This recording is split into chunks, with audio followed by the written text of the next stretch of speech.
आपके क्षेत्र के वहाँ के पंचायत के मुखिया कौन है? अखिलेश राम है। मुखिया जी भी गए डांटे तो मुखिया जी को पूछे कि क्या हम लोगों का न्याय होना चाहिए या नहीं, तो मुखिया जी बोले कि हम गए हैं कहने तो हम ही को गाली दे रहे हैं। नमस्कार। सिवाई पट्टी थाना अंतर्गत सोरना माधोपुर की एक ज़मीनी विवाद जो कि बड़ा ही हास्यास्पद है। ये घटना के बारे में मैं आपको थोड़ी बता दूं कि ये जो जिन्होंने ज़मीन खरीदा है जिस व्यक्ति से, वो यहाँ पे घर बनाना चाह रही हैं और जो उस ज़मीन के सामने जिनका मकान है वो दबंगई कर रहे हैं और वो दलित भी हैं और वो दलित एक्ट यानी कि हरिजन एक्ट भी करने की इन पे धमकी दे रही है और इनके ऊपर हरिजन एक्ट हो भी चुका है इनके पति के ऊपर। अब ये महिला जो है ज़मीन लेकर भी परेशान है कि जाए तो जाए कहाँ। बड़ा ही कौतूहल का विषय। इसी मामले पे मैं इनसे बात करना चाहूँगा। पूरी बात बताइए क्या है? जी, बात यही है कि रामचंद्र राम का घर के सामने हम जमीन खरीदे हैं राम प्रवेश प्रसाद से, और उसमें हम घर बनाने के लिए ईंटा भी गिरवाए हुए हैं, बालू भी गिरवाए हुए हैं। तो रामचंद्र राम का और उसका सब पूरा परिवार का कहना है कि मेरे घर के सामने तुमको ज़मीन नहीं लेना है, कि हम लेंगे ज़मीन। तुम क्यों लिया ज़मीन? जो हम तुमको यहाँ नहीं बसने देंगे, हम तुमको पति के मार देंगे, चाहे हम यहाँ से हम तुमको ज़मीन नहीं लेना चाहिए था, हम ज़मीन लेंगे, तुमको हम घर यहाँ पे नहीं बनने देंगे। हम लोग जाते हैं उसमें खेती बाड़ी किए हुए हैं, कदुआ लगाए हुए हैं और जा रहे हैं तो सब परिवार मिलकर हम लोगों को मारने लग रहा है और मारने पीटने का धमकी दे रहा है, और पति को भी मेरा मारने का धमकी दे रहा है कि तुम ज़मीन यहाँ क्यों खरीदा। तो इस मामले को लेकर के आप वहाँ के लोकल सिवाई पट्टी थाने में गई, तो फिर थानेदार और जो वहाँ के जो इस मामले को देखने क्या बोले? जब थाना पर गए तो थाना प्रभारी बोले कि तुम्हारे पति पर हरिजन एक्ट केस है, तो हम नहीं हरिजन एक्ट केस है तो उसका फिर तहकीकात होनी चाहिए ना, अनुसंधान होनी चाहिए ना कि सीधा केस है और जो आप घर बनाना चाह रहे हैं और वो जो हरिजन एक्ट का ध्वंस दे रहा है, तो इसकी पुष्टि भी तो होनी चाहिए कि आपके पति का जो है आरोप जो है वो सही है, जो लगाया गया एलिगेशन है वो सही है या नहीं। कम से कम आगे की कार्रवाई होनी चाहिए। इस मामले में आप आगे क्या बात की? जी, हम थाना पर गए तो थाना नहीं लिए, तो उसके बाद में हम आईजी साहब को ने और एसपी साहब को ने और डीएसपी साहब ने भी आवेदन दिए हुए हैं जी। जो तो इसके लिए अब क्या ये लोग करेंगे, अब यही लोग न। क्या लग रहा है यहाँ पे आप आईजी साहब से मिले हैं, एसपी साहब से मिले हैं, तो आपको क्या मतलब कि क्या आश्वासन मिला है?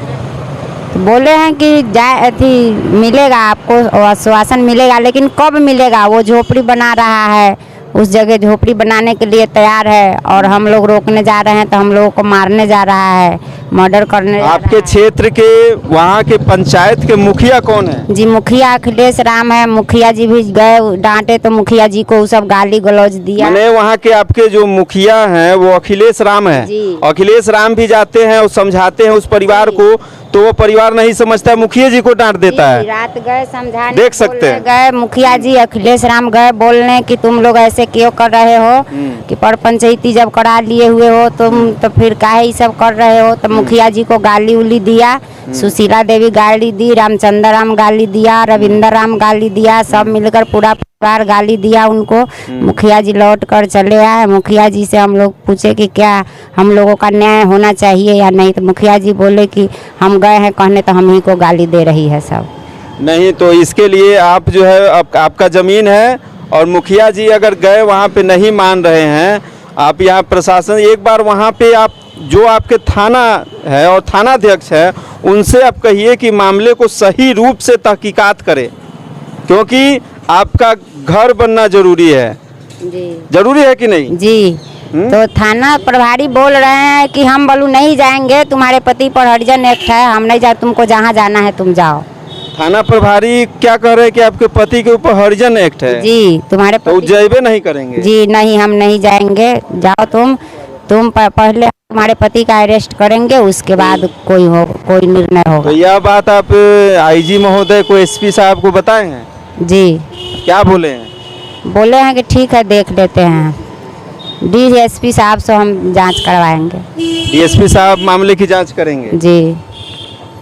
तो आप देख सकते हैं कि किस प्रकार से जो आज ज़मीन लेते हैं और उन्हीं के ऊपर जो है अतिरिक्त प्रेशर दे दिया जाता है और एक दलित एक्ट का ध्वंस दिया जाता है। तो बाबा साहब भीमराव अम्बेडकर जो ये चीज़ लाए दलितों के लिए, तो इसका दुरुपयोग किया जा रहा है। आवाम जो लोग हैं वो परेशान हो रहे हैं। मामला इतनी मतलब कि हास्यास्पद है कि अगर मेरे घर के सामने रोड के सामने, सड़क के सामने मेरा ज़मीन हो, मकान हो और सामने अगर कोई बाहरी व्यक्ति दूसरे का ज़मीन खरीद लेता हो मेरे घर के सामने, तो हम सोच लेते हैं क्या कि ये ज़मीन मेरा होना चाहिए था, बाहरी कैसे आ गया। ये गलत सोच है। ये बिहार ही नहीं, ये भारत अपना है। कोई किसी का ये नहीं धौस नहीं होना चाहिए कि यहाँ मैं रह रहा हूँ तो सामने अगल बगल का ज़मीन अगर कोई बेचने वाला व्यक्ति हो तो वो मुझे बेच दे। वो स्वतंत्र है, किसी को भी बेच सकता है। और ये इनका कागज़ आप देख सकते हैं, ये एप्लीकेशन दिए हैं। एक बार मैं ज़मीन का कागज़ भी आपको दिखाना चाहूँगा। ये हर चीज़ इनका पुख्ता है। इनका रजिस्ट्री से लेकर के जो भी पेपर आप देख रहे हैं पूरी तरह से एकदम वैलिड है, कंप्लीटेड है। लेकिन पुलिस भी यहाँ पे कन्नी काट रही है और इन महिला के साथ में दुर्व्यवहार कर रही है पुलिस, और कह रही है कि आपके पति के ऊपर पहले से ही दलित एक्ट लगा हुआ है, जो कि वो जैसे ही हम लोग जाएंगे तो आपके पहले पति को अरेस्ट करेंगे। लेकिन मेरा सबसे पहले प्रशासन से अनुरोध है कि आप सबसे पहले मामले की तहकीकात करें और इस पीड़िता पति और इस पीड़िता को भी समुचित न्याय करें, क्योंकि ये मामला किसी के घर बनाने की है, बसाने की मामला है, किसी के घर को तोड़ने की मामला नहीं है। आप अपने कामों को पूरे ईमानदारी के साथ करें। एक बार मैं फिर आपसे निवेदन करूंगा। तो इसी तरह आपको ये मेरा वीडियोस कैसा लगा, अपना राय सुझाव ज़रूर दें और मेरे चैनल को लाइक करें, कमेंट्स करें, फॉलो करें एंड सब्सक्राइब करें। बहुत बहुत धन्यवाद। नमस्कार।